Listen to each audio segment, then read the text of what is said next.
All right, it says I'm live. I'm going to believe it. I don't know if it's true. That's the way I start every show. Till somebody gets on here, gets into the comment section and says, hey, audio video is working. This is a late show. It's 9 p.m. I'm very, very tired. As you can see, the light is unflattering. It's been a long day. So if the audio and video is good, let me know. And we're going to have a little chat, talk about a few things. So it's been a good day. A long day, and I got to get up at 3:15 in the morning. Yeah, so we're going to see how that works out. All right, everybody, come on in here. File in, come on in and push in, and let's. It's late in the day. I'm usually here at 7 p.m. and it's 9, so we'll see how it goes. All right, audio and video is good. Let's do the box, and then we're going to get into the show. If I can remember how to do it.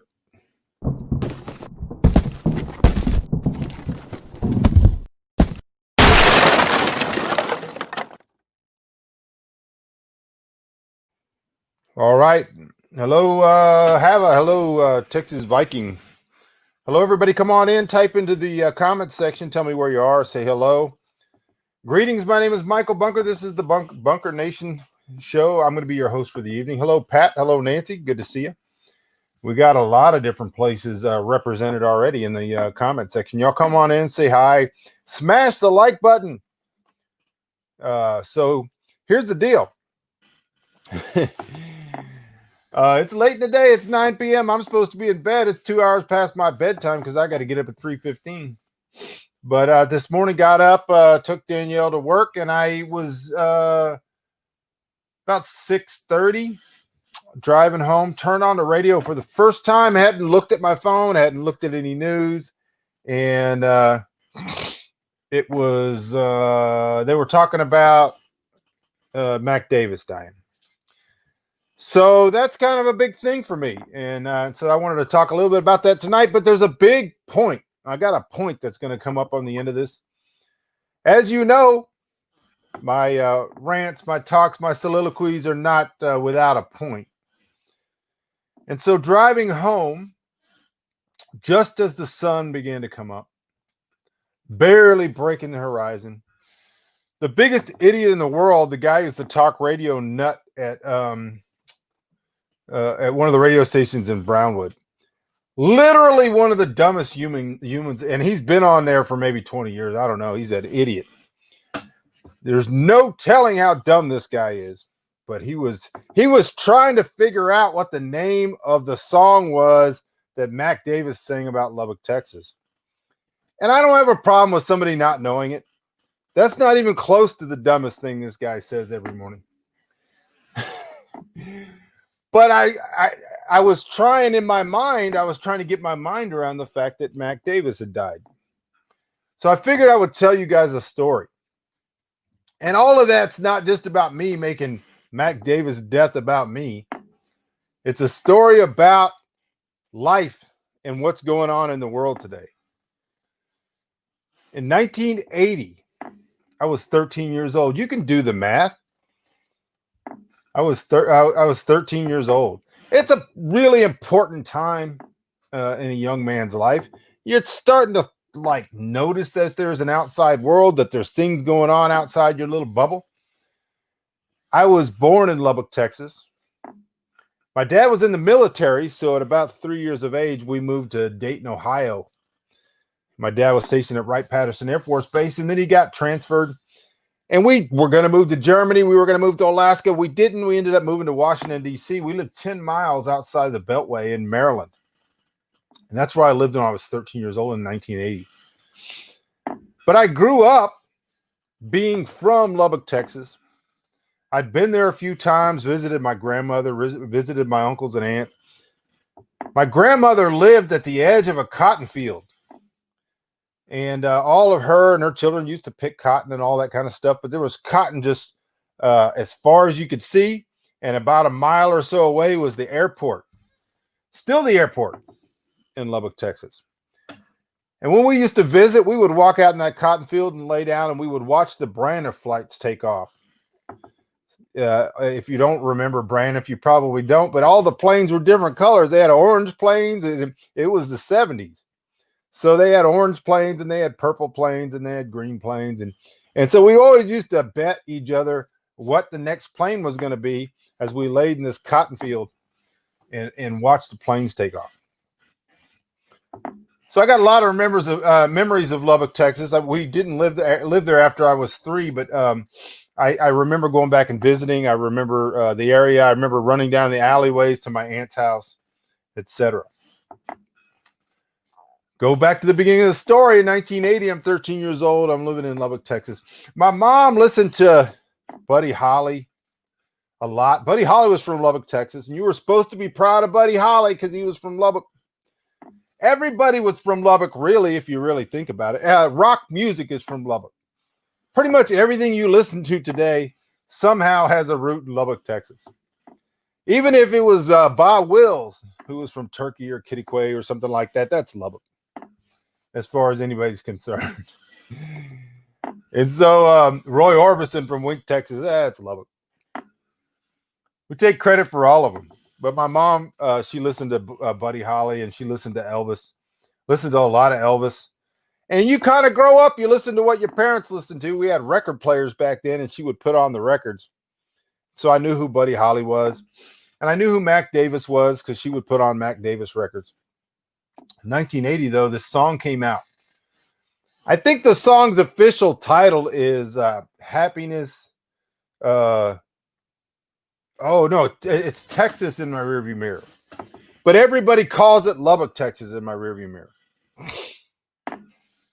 And I remember because at the time, I read a lot. Like I said, you're at the age where your mind's starting to kind of expand. You're starting to realize there's a whole world. We lived in Maryland, but we were only 10 miles out of D.C. I went to a mostly black junior high. There weren't a whole lot of white people at our school, but there were some.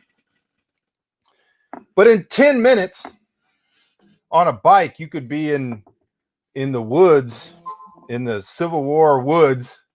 My dad was from upstate New York. He was a Yankee. My mom was from Arkansas and Arkansas-Texas border.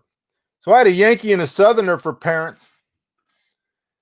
And so it was an interesting time. My dad met my mother in Lubbock, Texas. He had dropped out of high school, got his mom to sign the paperwork for him to go into the military. He ended up getting a GED, and while he was in the military, went all the way, got his bachelor's degree and his master's degree. But he was when he was 17 years old, he got stationed in Lubbock, Texas, and they would go out cruising at night, and that's how he met my mom. All right.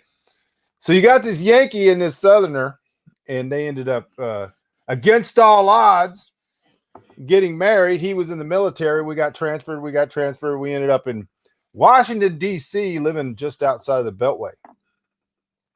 And this song comes on by Mac Davis. And it was the first time I actually listened to the lyrics. I used to listen to Billy Joel, one of the greatest songs ever written, The Piano Man. And I like the poetry of the language. I like to imagine things that are going on in the stories. Back then, the lyrics actually meant something. It wasn't watermelon rind or whatever, watermelon sugar. The words actually meant something. And so I used to have the radio on at night. Even if I wasn't supposed to, I would sneak the radio on at night. 13 years old in the dark in Maryland. I knew I didn't fit in Maryland. I didn't feel, it never felt like home. And whenever I thought about a place that was a place that would feel like home, it was always Lubbock, Texas. Now, I wasn't consciously from Lubbock. I was born in Lubbock and I lived there till I was 3, but I didn't know Lubbock.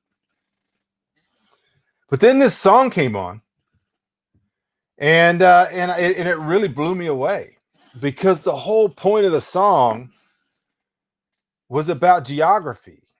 It was about being identified with a piece of geography. And so here it was, listening to this song. The beginning of the song is about him being 16 years old in Lubbock, Texas during the time of the 50s and 60s, which heyday of Lubbock, right? Being there at the time when Buddy Holly was famous. Him being 16 years old, same age as my mom. My mom went to Lubbock High. And the song is about him wanting to get out, wanting to get away. Wanting to go. Hollywood was a lady in red who danced in his dreams as he tossed in bed. What a beautiful song. But he wanted to get away. And even at 13 years old, that struck me.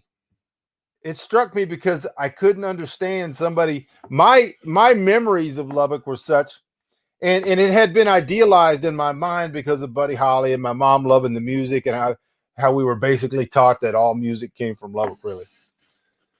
And so it was a remarkable thing that this guy, he wanted to get away. Hollywood was a lady in red, right? And then he went out and he tried to write songs, but he couldn't write any good ones because no one had taught him how he had to live the songs. They had to be true. Long story short, and there's no way that's going to happen. At the end of the song, he realizes that Lubbock, Texas is really his home. That he identifies with a piece of geography. That there was something about the land, there was something about the place that he identifies with, and that's where he could find truth. And so at the end of the song, he says, "Happiness is Lubbock, Texas, growing nearer and dearer."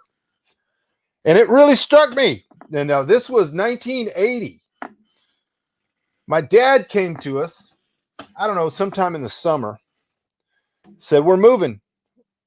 We were kind of used to moving, not really, but we knew what moving was.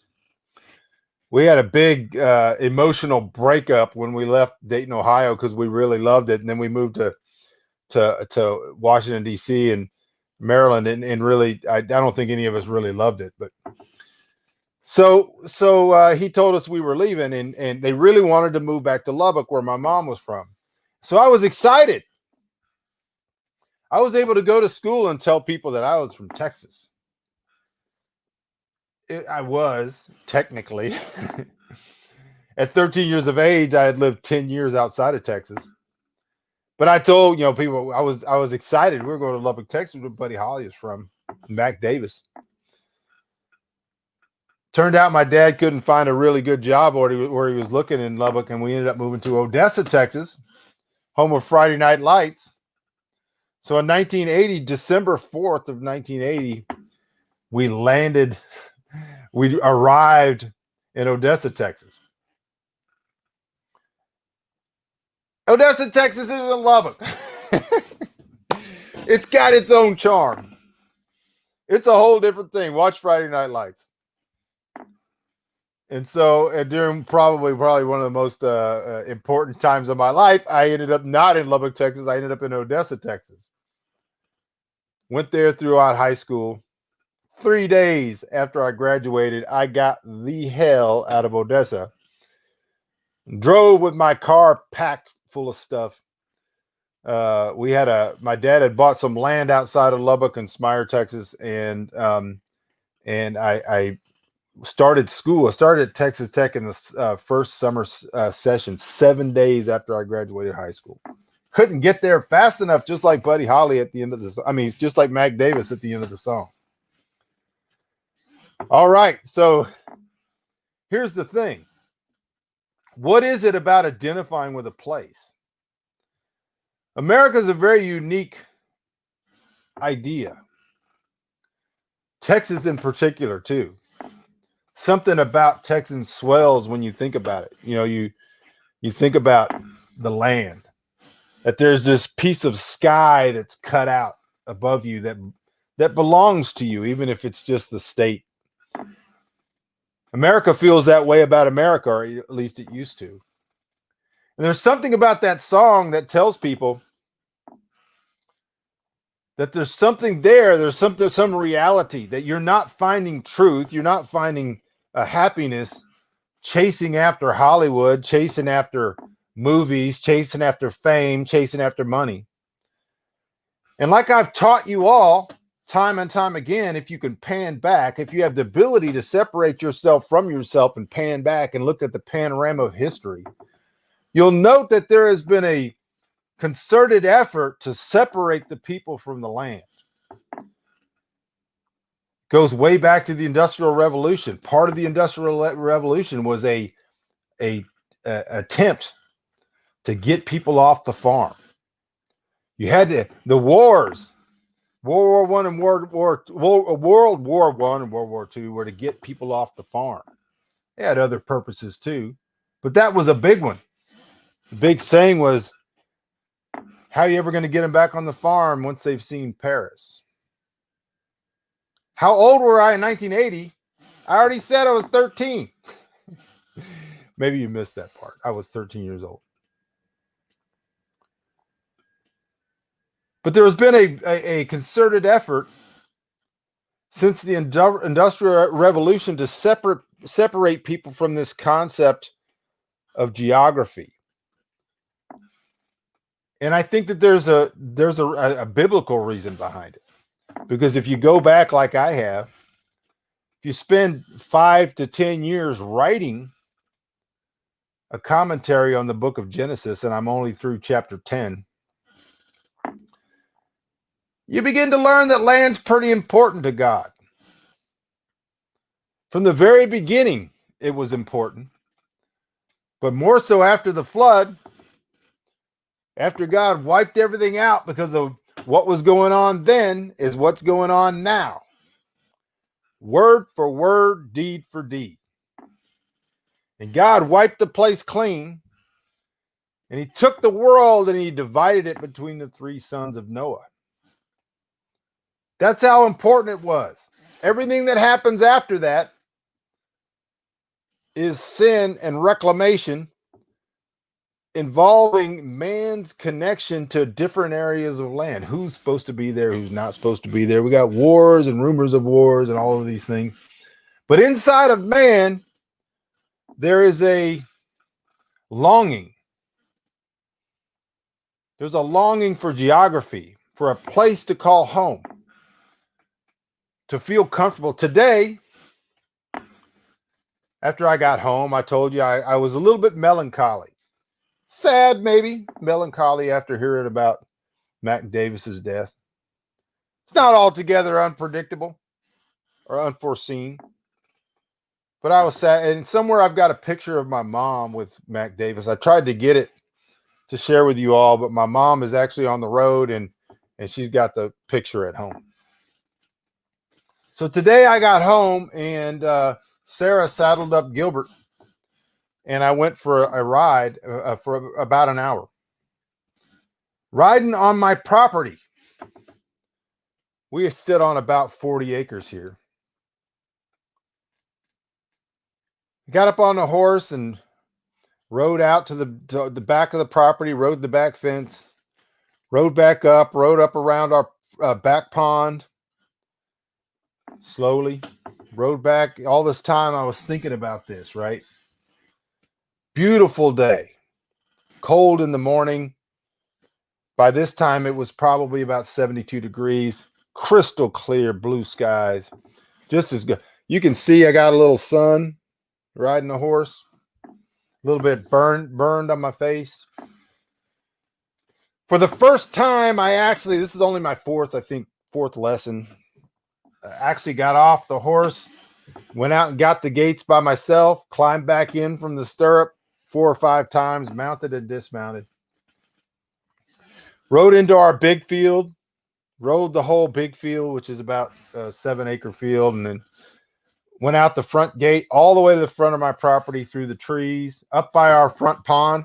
Actually led the horse down to the pond and made real the saying that you can lead a horse to water, but you can't make him drink. Barely he wasn't thirsty.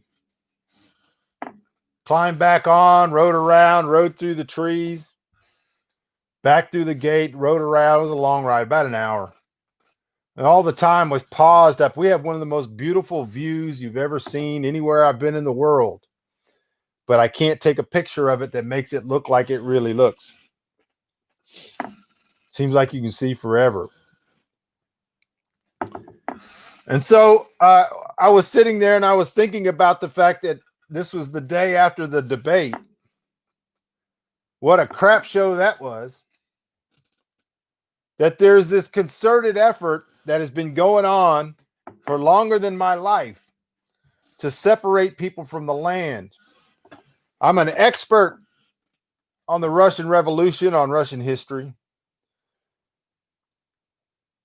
studying all these things, and it's exactly what happened in Russia. Starts in the mind. They started to separate people from the land, get them to move to the cities, make it where they move around to follow jobs. There is no place that's called home where the larger family can come together and have this sense of history to where they're tied to it. And this has been going on, and it's been increasing and increasing and increasing, and in our own time. Andy, I have no idea what you're talking about. No idea. Oh, okay. Gotcha. I had to go back and read back a little bit.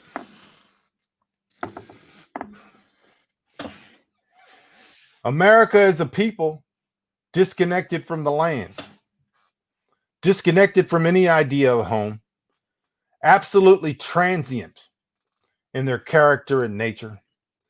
And now, over the last few years, there has been another concerted effort to demoralize the people, to humiliate them, to cause them to go through every humiliation, to watch their own leaders act like spoiled brats and children throwing poop at each other, to watch the most immoral and farcical things, lies passed as the truth, and all the time they have no connection to the land. They have no connection to family and kin and household and hearth and all of those things that made those very people great. And so this is where we are. Mac Davis knew that, and he sang about it. He had a lot of great songs, by the way. Mac Davis wrote the song In the Ghetto that Elvis made famous. And when he wrote it, there was a little consternation. Even back then, this was before cancel culture. Could a white guy write this song in the ghetto? And was it going to be considered racist? Was it going to be bad? So they actually called him in to record the song.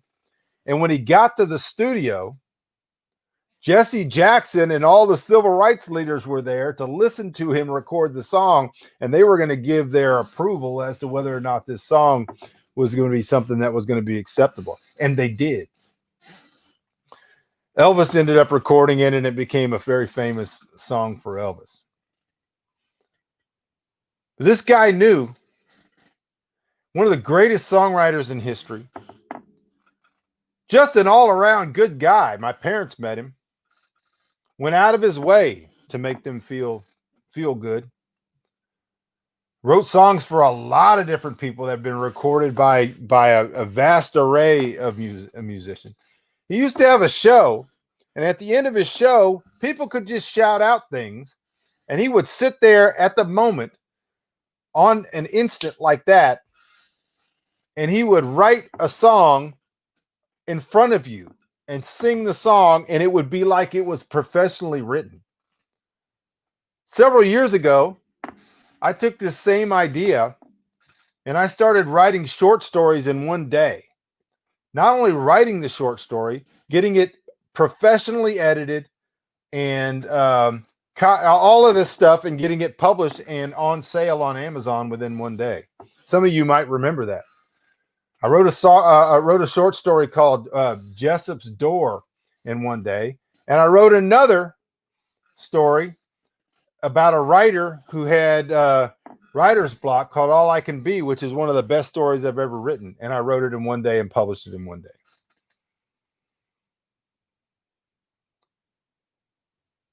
Mac Davis got it. He understood connection with the land. And that song captured that idea. The song, Texas in My Rearview Mirror, about Lubbock, Texas. And about, at the end, he says, when I die, they can bury me in Lubbock, Texas, in my jeans. About being identified with a place. This being your home, your hearth, your kin, your people. It's not about race, not about anything else, just about your people. And I think that's something that's not only been lost, but it's been purposely attacked and it is now being purposely removed. People have no concept of what it's like to be from a place. To think about that as their place and where their family is, and to want to return to that place. And our children, they're raised on TikTok and they're raised on social media. They're raised as global citizens, bastards and orphans, incapable of understanding the necessity of the nuclear family, the larger family, the wisdom of raising your children and your grandchildren around their grandparents, etc. I'm as guilty as anyone else. You follow what you want to do. You follow where you want to live. You follow where things are cool. You follow where the stores are. You follow where all of these things, and the family disintegrates. And the family is the building block of civilization. If you've learned anything from me since March, it is that civilization itself is under attack. Everything else is just fiddlesticks. It's all just a side thing. Civilization is under attack. And it's not new. It's just reaching its culmination. There's a revolution afoot, just like in Russia. And that revolution requires that people accept a new paradigm. Global citizens, bastards and orphans completely separated from the land, who look at government and the authority as their father. They can't look over there and see Papa Walton and go and ask him about life and living and wisdom. They can't go as the Israelites did into the gates of the city where the wise men sat and bring their problems and their concerns or their issues and have wise men give them counsel. In the multitude of counselors, there is wisdom. All of that has to be gone. You don't even want people around their parents. You don't want them around their grandparents. You want them going to college. You want them in high school, and you want them in junior high where they're separated from their parents all day. Then you send them off to college because they got to be socialized, right? And then they get out of college and they're looking for a job. You got to have a job, and the job goes where you go, wherever the job takes you. And then you go find a better job. And perhaps you live in 5 or 6 different places, and someday you settle down. The instinct in you, the part of you that's part of your DNA that wants to burrow in, that wants to go into the soil and put down roots, that wants to make that place home and to make it better and not see it completely destroyed, that part of you begins to take hold, and you raise your children. But guess what? As soon as they're old enough to think, as soon as they're old enough to start to have conceptions like that 13-year-old Michael Bunker in Washington, D.C., you send them off to school to be trained by socialists and Marxists, and then they go off to college, and then they get jobs, and then it repeats. Every highway leads away. And that's where we are. Hate to be the guy that brings this thing down, but that's the way I was feeling today. As I was riding a horse on my land. I thought, wouldn't it be great? The wisdom of the ancients could still reside with us. Wouldn't it be great if granddad and great-granddad and great-granddad, however long they were living, were there when we had problems? If grandma and great-grandma were there showing us how to make a pie and also telling us about the things of life. That's what they're taking from us. That's why you got to go watch a bunch of people in yoga pants dancing around telling you some political message during a football game, because that's where wisdom comes from today. So that's what I was thinking about. Hate to be a Debbie Downer. If you guys have questions or comments, put them in the comment section. I'm always here for you. We can talk about whatever you want to talk about. We're only 30 minutes into this deal. That's what was on my mind. That's what I was thinking about today. Wouldn't it be nice if we established ourselves in the land again? If our family and our children and our grandchildren were actually able to see us and ask us questions and talk to us and seek wisdom that goes beyond the end of their nose or the last commercial they saw or the last TikTok. I'm here for you. Type them into the comment section. If not, it's going to be a short night. I haven't decided. It's late. It's already 9:30. I'm supposed to be in bed. But part of me wants to watch Midnight in Paris because time travel right now would be a really, really good idea for me. And part of me wants to watch North Dallas 40, which is a movie that had Mac Davis in it. And part of me just wants to go to bed and forget about all of this. So that's what I've been thinking about today. Like I said, if you got questions or comments, anything you want to talk about, put them in the comment section. If not, we'll call it a night. You never know. This is the quiet part where nobody's been talking. Maybe I should scroll up. Maybe I missed a bunch of stuff. Hold on.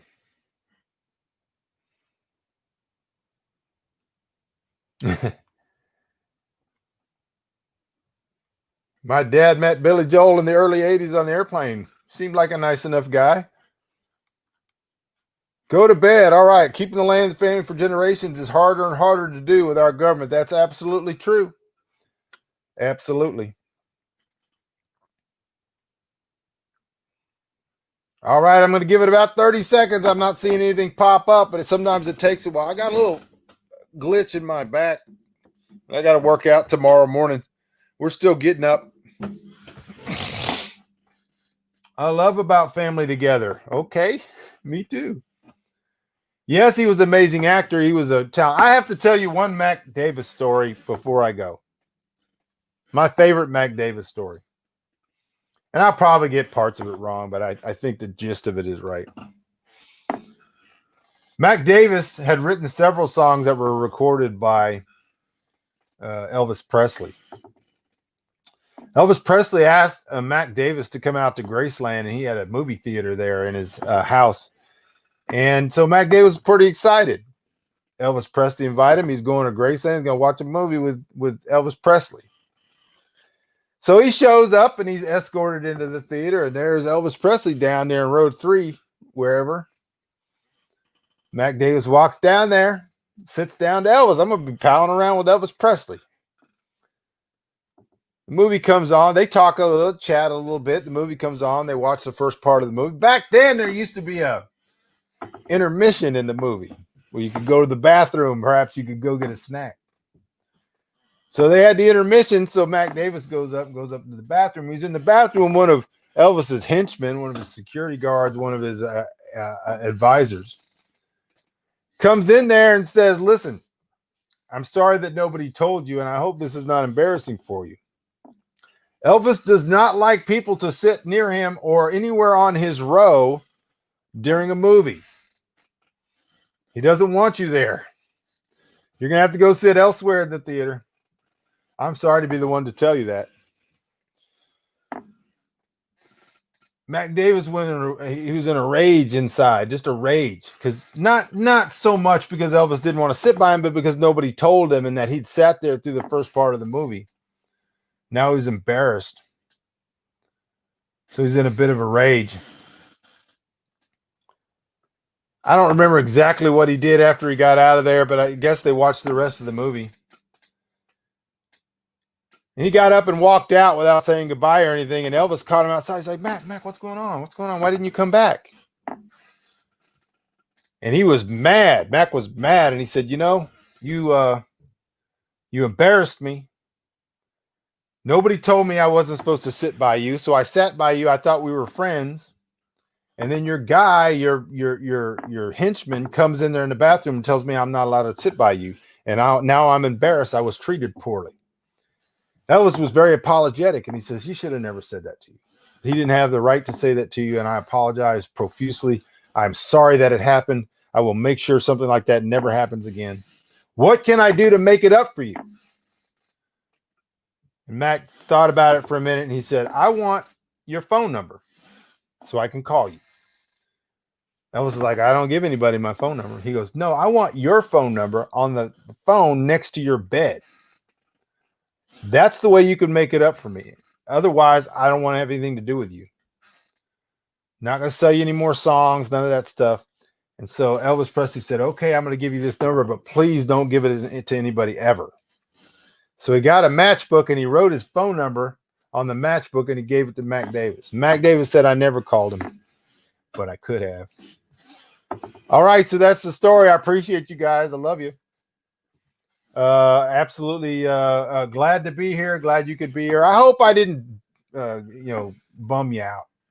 I hope you learned something from it. If you did, please hit the like button, hit the subscribe button. We do stuff like this kind of all the time. Hope to see you again. If not tomorrow, maybe the next day. I love you all. See you soon. God bless. See you when I see you.